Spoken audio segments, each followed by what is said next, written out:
매거진 동화 채널A의 구자홍 기자입니다. 지금 저희가 그 유튜브 시범 방송을 하면서 매주 이렇게 선보였던 게 이 데이터를 통해서 대통령 선거의 결과를 한번 전망을 해보자, 예측을 해보자. 지금까지 한 3번 했는데요. 그 예상대로 지금 진행이 되고 있는 것 같습니다. 2번 했죠, 2번. 2번인가요? 네, 지난주에 한번 빠졌죠. 네. 그러니까 그 국민의힘의 경선 결과가 나오기 전에는 모든 데이터 지표로 봤을 때는 윤석열 후보가 유리하다라고 전망을 했었는데 실제로 윤 후보가 당선이 됐고, 그리고 윤 후보가 이제 당선된 이후에 지금 첫 시간인데, 그렇습니다. 그러면 지났죠. 네, 이제 그 컨벤션 효과가 지금 나타나고 있는데, 네. 이 여론이 과연 내년 대통령 선거까지 이어질 수 있느냐. 한 주간의 여론이긴 하지만 이 변화를 통해서 이번 대선의 결과를 한번 전망을 해보도록 하겠습니다. 엄경영 시대정신연구소장 오셨습니다. 반갑습니다. 네, 어서 오십시오. 자, 컨벤션 효과가 지금 확실히 나타났어요. 그렇습니다. 네, 대선 여론조사에서 일단 윤 후보가 뭐 적게 나오는 것은 30%대, 많이 나오는 것은 지금 40%대까지 올라갔기 때문에 이재명 후보는 더불어민주당 대선 후보로 된 이후에 40%를 한 번도 못 넘었었잖아요. 네, 그렇습니다. 다자 대결에서. 네, 지난주 금요일 날 발표했잖아요. 네. 네, 그러고 나서 어제 저녁까지 24번의 여론조사 결과가 발표됐어요. 네. 근데 거기서 모조리 다 이겼죠. 24대 0입니다. 그런 거예요. 그러니까 이게 어떻게 보면 이 초반 상승세는 확실하다 이렇게 볼 수 있겠네요. 그렇습니다. 일단 두 가지 그 의미를 부여할 수 있는데요. 네. 컨벤션 효과가 극대화돼서 나타났다. 그리고 당초 우리와 달리 홍준표 후보를 지지했던 빠르게 흡수했다. 네, 2030을 흡수했다. 이렇게 두 가지로 정리할 수 있겠습니다. 네. 그러면 이제 관심은 일시적인 현상이냐, 아니면 이게 앞으로도 좀 지속될 거냐, 이거에 대한 관심인데, 그 소장님은 어떻게 전망하세요? 지금 분위기로 보면, 네. 각종 여론조사에서 40대만 이재명 후보가 우세하거든요. 네. 그리고 이제 50대 초반, 30대 후반 여기는 이제 경합을 벌이고 있고요. 네. 나머지 연령대에서는 윤석열 후보가 압도적입니다. 그러니까 2030조차도 이미 윤석열 후보 지지로 돌아섰다. 여론조사 지표상 그런 건가요? 그렇죠. 데이터로 보면 돌아섰다. 그래서 사실 지난번 이제 후보 선출 이후의 여론조사를 보면 네. 사실상 윤석열 후보로 승세가 기울고 있다. 그래요? 이렇게 봐도 무방. 아직 본격적인 대선이 시작도 안 했는데, 네. 그러니까 뭐 100일, 120일 가까이 남아있기 때문에 뭐 이제 여러 가지 이제 그 지지율의 파고가 있을 수는 있는데, 초반 판세로 봤을 때는 어쨌든 윤석열 우세 기류가 감지가 된다. 그렇죠. 네, 확연하게 나타나고 있고요. 네. 이 정치 지형, 그러니까 저희가 이제 그 지난번에도 분석을 했잖아요. 3가지 지표죠. 정당 그렇죠. 지지율, 정권 교체 지수, 그다음에 이제 대통령 국정 수행 지지율인데. 네, 그렇습니다. 예. 그 중에서 이제 가장 핵심적인 요소가 네. 정권 교체 지수인데, 네. 최근에 이제 정권 교체 지수 이 격차가 확대되고 있어요. 그러니까 정권 교체를 바라는 국민 여론이 더 많아지고 있다. 그렇죠. 네. 반면에 이제 이 정권 연장, 네. 현재 거의 30% 전후로 머물고 있거든요. 네. 구체적인 데이터를 하나 소개를 해주시죠. 이 머니투데이와 한국갤럽 여론조사인데요. 네. 이게 이제 11월 8일, 9일 조사됐습니다. 네. 그리고 이제 유무선 그 면접 조사인데, 네. 유선, 집전화가 한 10% 정도 섞여 있어요. 네네. 그래서 한국갤럽이 보통 15% 섞는데요. 네. 제가 보기에는 15%는 좀 많아요. 왜냐하면 지금 한 5년째 15% 섞어 있거든요. 그래서 그러니까 집에서 전화 받는 분들은 자꾸 줄고 있는데, 그렇죠. 네. 그 비율을 15%로 유지하는 것은 좀 많이 반영될 수 많이 있다. 반영되는 거 아니냐. 네. 그래서 한 11, 12 정도가 적당할 것 같은데, 네. 이번에 이제 머니투데이가 한국갤럽에 의뢰한 게 네. 한 11% 정도 섞었어요. 네. 이걸 보시면 네.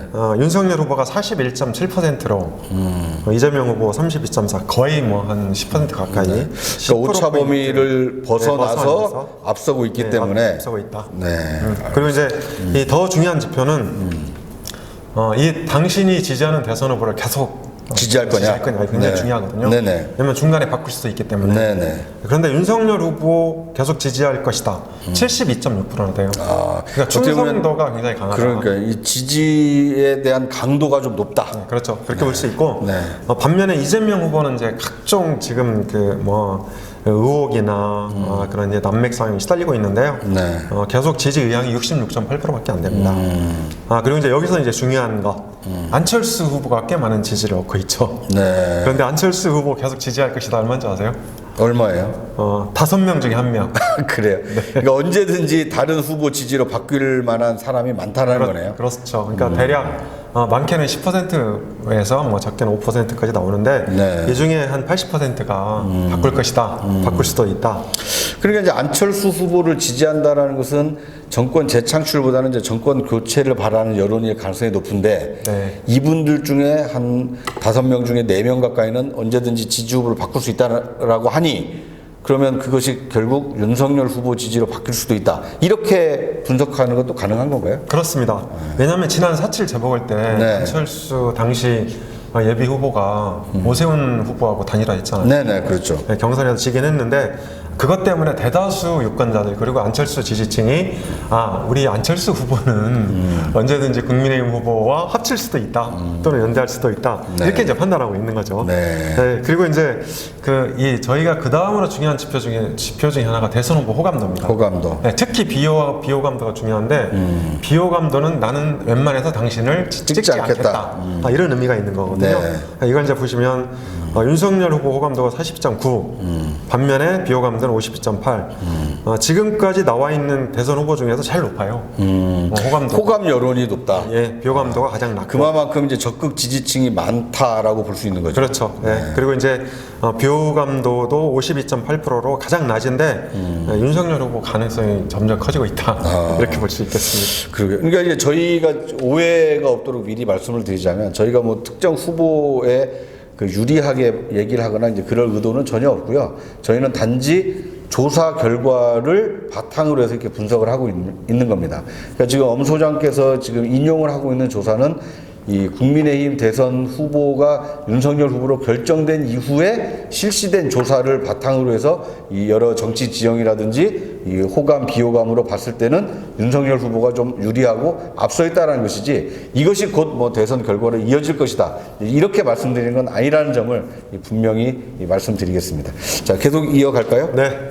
그 다음에 이제 정치 지형인데요. 네. 그러니까 정치 지형 중에서 정권 교체 지수가 가장 중요합니다. 네. 네네. 왜냐하면 선거는 어느 선거나 네. 당시 선거를 관통하는 핵심 민심이 있게 마련이거든요. 네네. 그러면 내년 3월 9일 이 대선을 관통하는 핵심 민심은 뭐냐? 네. 이제 이게 바로 이제 정권 교체 지수라고 볼 수 있겠어요. 네네. 이 JTBC와 글로벌 리서치 여론조사 결과인데요. 이때는 이제 그러니까 이 무선 전화번호를 RDD로 추출해서 네. 무작위로 추출했다는 의미죠. 조사를 했는데 11월 6일, 7일 결과입니다. 그래서 이 정권 교체 지수가 61.1%가 나왔어요. 네. 이제 61이라는 것은 그럼 10명 중에 6명이라는 얘기인데 그렇습니다. 네. 과반을 훌쩍 넘겼다 이렇게 볼 수 있겠네요. 그렇습니다. 네. 그리고 이제 더 중요한 거는 그 전주 조사에 비해서 상당히 높아졌다는 거죠. 그 전주 조사가 57.6%입니다. 그러니까 이 국민들은 내년 대선에서 정권을 교체해야 되겠다. 네. 이런 여론이 점점 커지고 있다 이렇게 볼 수가 있겠죠. 네. 알겠습니다. 그 다음에 우리가 살펴볼 지표가 뭐죠? 그 다음에 살펴볼 지표는 이제 정당 지지율인데요. 네. 이 정당 지지율이 왜 중요하냐면 이 당장의 후보 지지율은 바뀔 수도 있습니다. 네네. 왜냐하면 이제 정치 현안이 막 불거지고 뭔가 새로운 이슈가 부각되면 달라질 수 있거든요. 요동을 칠 수도 있고. 그런데 정당 지지율은 굉장히 그러니까 이 부드러운 곡선 형태를 그립니다. 그래서 이제 저희가 여론조사를 보실 때 막 어떤 조사 결과는 굉장히 그 결과가 튀기도 해요. 튀는 결과도 있죠. 네. 그래서 아무리 정확한 여론조사라 하더라도 단 한 번에 정확할 수는 없습니다. 튈 수가 있거든요. 그래서 그래프를 보시면 아주 편하게 이제 여론조사 결과를 이해할 수 있다 이렇게 볼 수 있는데 매주 목요일 발표되는 조사 중에 전국 네. 지표 조사라고 있어요. 그렇죠. 여론조사 기관들이 연합해서 하는 조사죠. 네 개가 연합해서 하는 건데 네. 이 조사는 가상번호, 즉 통신 3사에서 번호를 요청을 해서 네. 물론 이제 중앙여심위가 승인을 해야 돼요. 네. 그냥 주는 건 아니고 그래서 이제 어떻게 보면 이제 핸드폰을 사용하는 우리 국민들을 가장 객관적으로 표본을 추출할 수 있는 거죠. 그렇죠. 네. 네. 055라는 이제 암호가 걸린 번호인데요. 네. 이 번호로 조사를 했는데 이게 이제 민주당 지지율이 31%, 네. 그리고 이제 국민의힘이 39, 그러니까 8%포인트 차이가 나는 거죠. 역시 오차 범위를 벗어나네요. 네, 그렇죠. 근데 이 MBS 조사는 지금까지 우리나라에서 발표되고 있는 모든 여론조사 중에서 민주당하고 이 문 대통령한테 가장 유리한 결과다. 그런데도 불구하고 8%포인트 차이가 격차가 나기 시작했다. 네, 굉장히 크다 이렇게 볼 수 있을 것 같습니다. 그 다음에 이제 정치 지형을 분석하는 또 하나의 지표가 있죠. 네, 마지막 지표로는 문 대통령 지지율을 들 수 있는데요. 네. 네, 보통 이제 이 대통령 임기 중간에 치러지는 선거는 그러니까 대통령에 대한 중간 평가 성격을 갖고 있습니다. 네. 다만 이제 이 대통령 선거는 이 중간 평가 플러스 이제 전망 투표.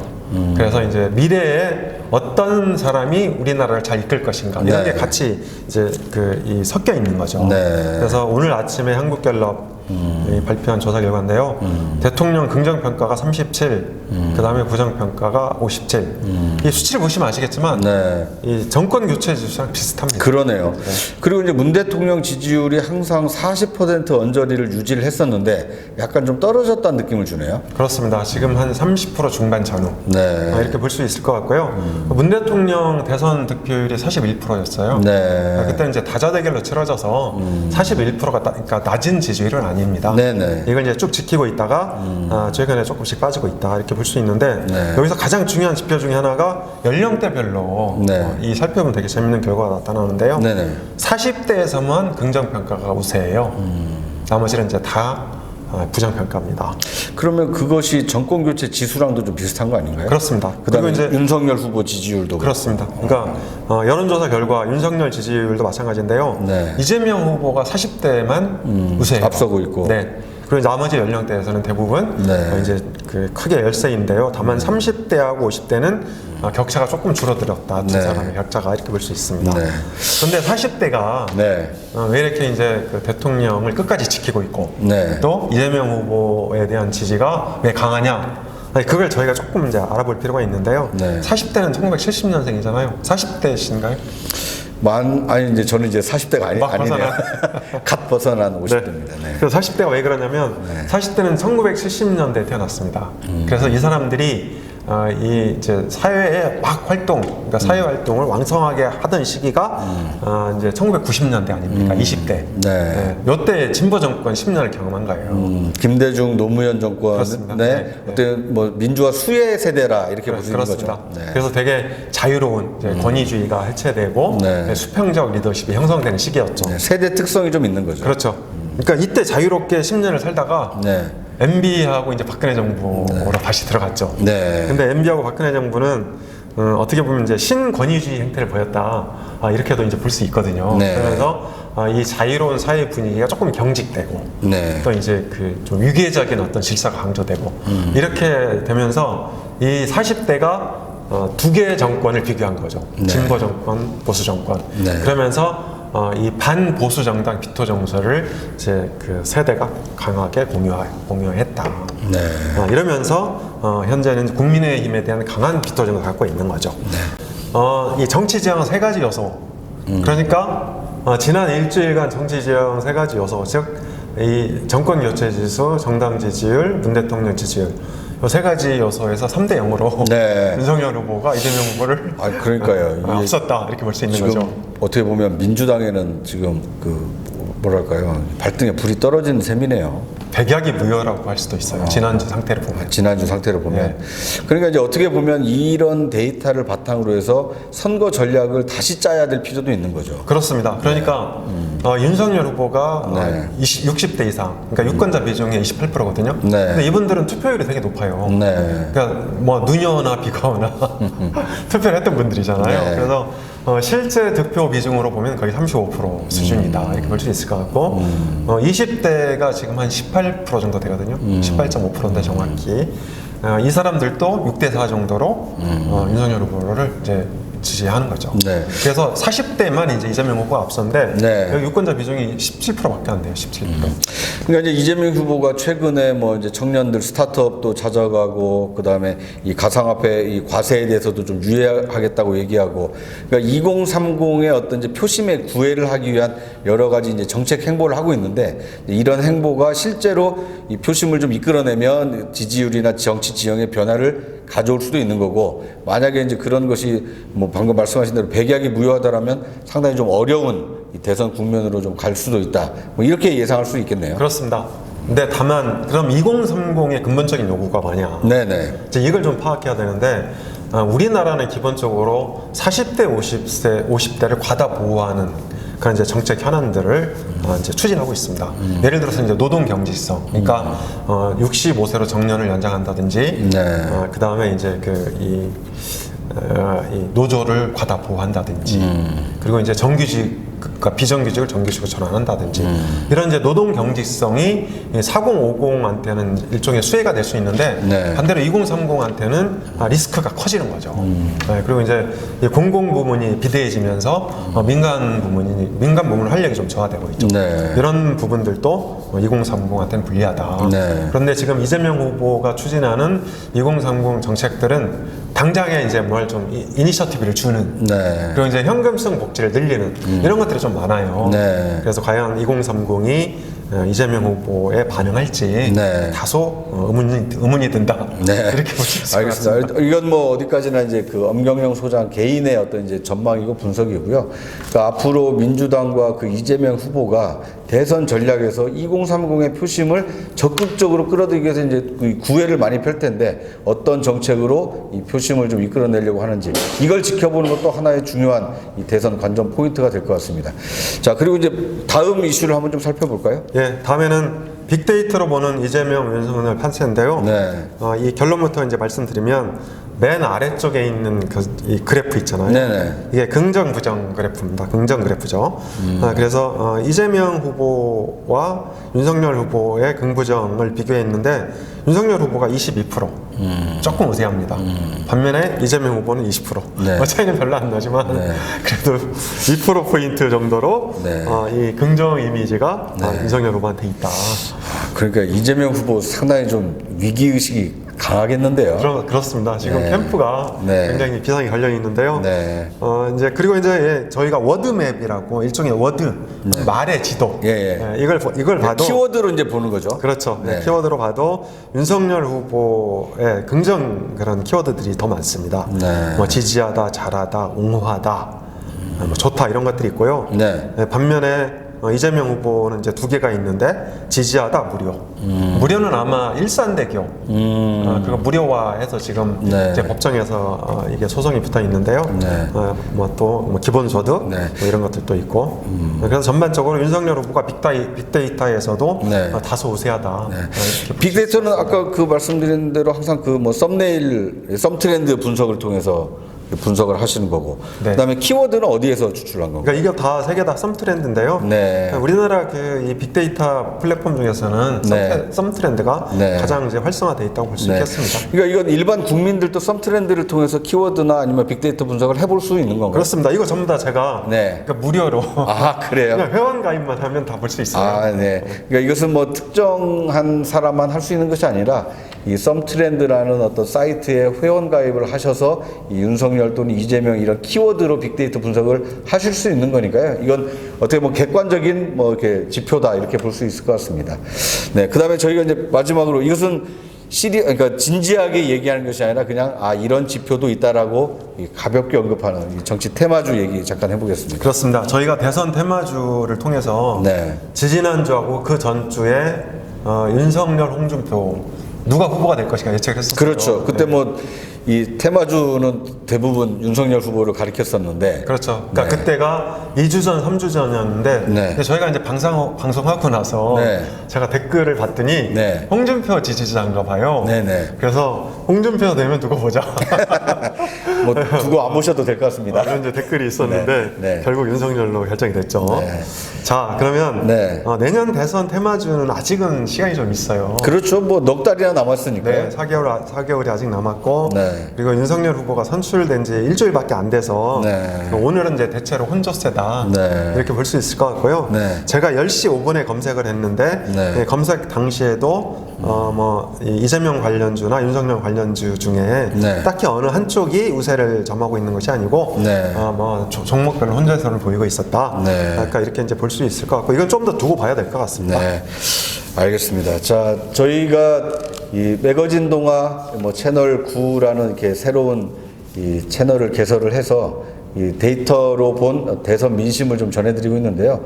그러니까 저희가 전해드린 지표는 그 한 주 동안 있었던 여러 가지 여론조사 그 결과를 바탕으로 해서 분석을 해드리는 거기 때문에 이번 주까지는 유효합니다. 하지만 다음 주에 새롭게 이 조사되는 데이터 결과는 달라질 수 있다는 점을 항상 좀 유념해 주셨으면 하는 바람이고요. 그러니까 이번 주는 이 데이터로 보면 이런 전망이 가능하다. 자, 결론적으로 말씀드리자면 이 11월 둘째 주죠. 그러니까 윤석열 후보가 선출된 이후에 한 주간의 어떤 대선 여론조사 흐름으로 보면 윤석열 우세, 상승세가 좀 뚜렷하다 이렇게 볼 수 있겠네요. 그렇습니다. 그러니까 모든 면에서 여론조사 그리고 정치 지형, 빅데이터 이렇게 세 가지 요소 전부 다 네. 윤석열 후보가 상당히 앞서 있다 네. 이렇게 볼 수 있습니다. 알겠습니다. 이게 민주당의 이재명 후보와 이재명 후보는 이제 메머드 선대위를 꾸렸지 않습니까?